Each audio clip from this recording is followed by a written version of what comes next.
This is a Sports Catastrophe production.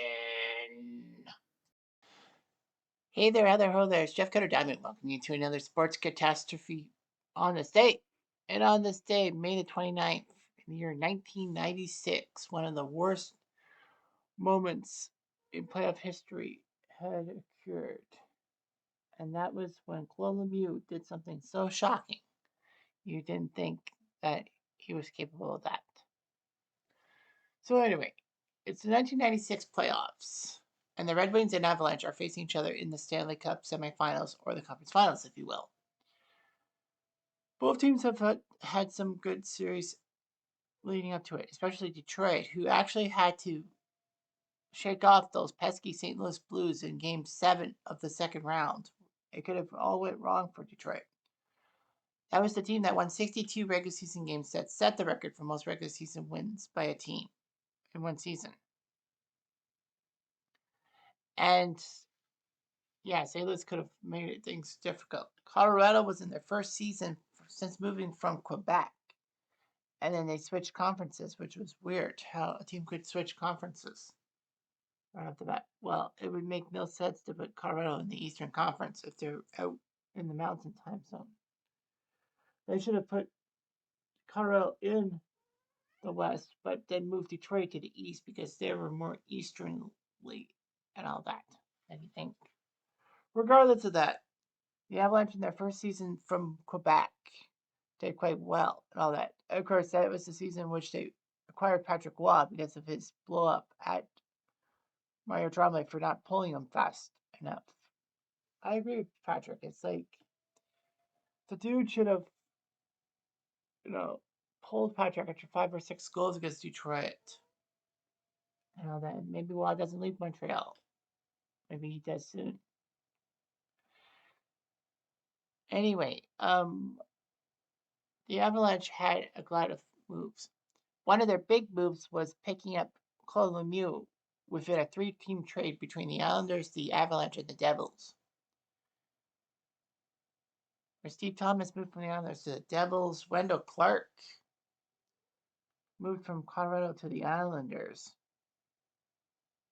And then Claude Lemieux was a big piece from New Jersey to Colorado. So Claude Lemieux would be pretty good. Of course, Lemieux shines better in the playoffs. Like 86, he had some big goals as the Habs won the Stanley Cup, and in 95, he was the Conn Smythe Trophy winner. So anyway, after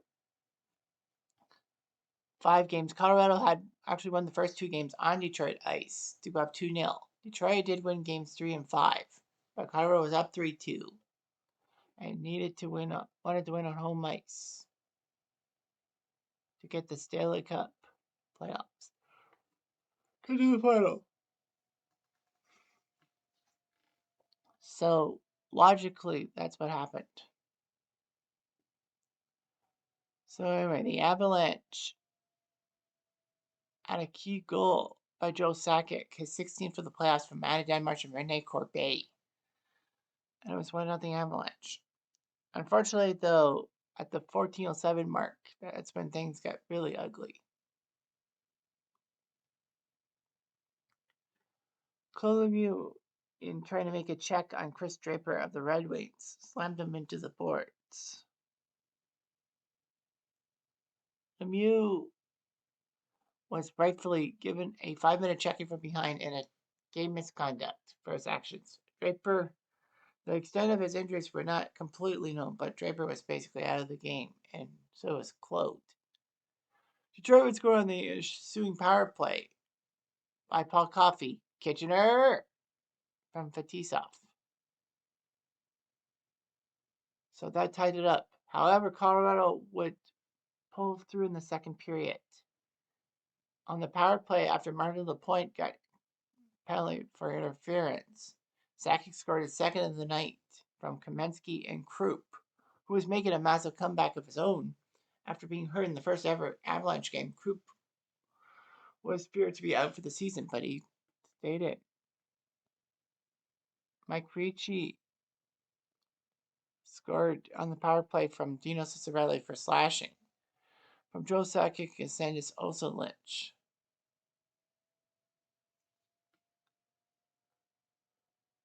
And then Peter Forsberg scored at the 16:44 mark to make it 4-1.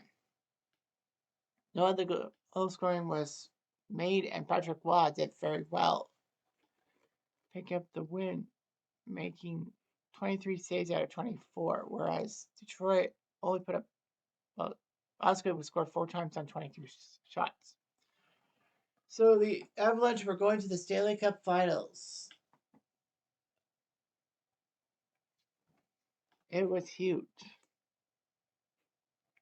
and all that. People did not realize about Draper's thing. Draper had to, yeah, he was struck from behind. Draper suffered a concussion, a broken jaw, a broken nose, and broken cheekbone, which meant that he had to have reconstructive surgery on his face. His jaw was wired shut for several weeks. And of course, that sparked the big rivalry between Colorado and Detroit. There wasn't much of a rivalry to speak of with these two teams, but this led to trouble and all that. The NHL suspended him for 2 games, and a lot of fans were upset that Lemieux should have been suspended for the finals, like every game in the finals and all that. What's even worse is that Claude Lemieux was allowed to be part of the handshake line at the end of the series between Colorado and Detroit.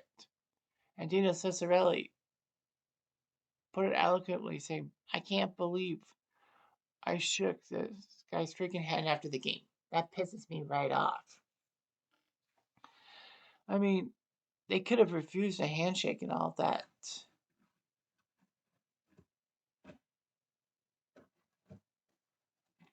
Anyway, that's just what happened. But people will not realize things. So Colorado went into the Stanley Cup Finals, easily swept Florida in 4 straight games, creeped with the overtime winner, and the Avalanche had their Stanley Cup. So did Claude Lemieux.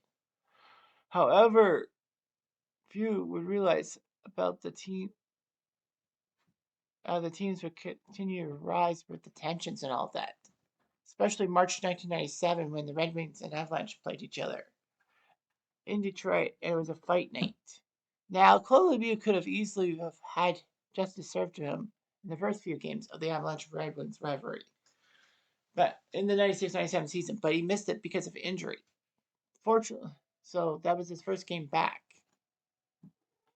Dan McCarty decided to brawl with Claude Lemieux at the start of the game. Well, not really the start of the game. But anyway, Peter Forsberg had fought Igor Larionov. McCarty took it upon himself to go after Claude Lemieux. Lemieux would actually turtle on the ice and was badly beaten before McCarty was removed and all that. Was given a double minor for roughing, but that was everything. That was it. Several fights happened, but strangely enough, no one was ejected for their actions and all that. So anyway, that was a huge fight between Colorado and Detroit, and I remember doing that video. I'd be like, yeah, I have to do that video. So anyway, yeah, it was huge and all that. For Claude Lemieux to do something like that, it just ticks me off. And I was following the Avalanche quite well because of the whole thing with Patrick Waugh, but it shocked me too, and I don't shock that easily. So that's how it went. Anyhow, I'm I'm gonna do.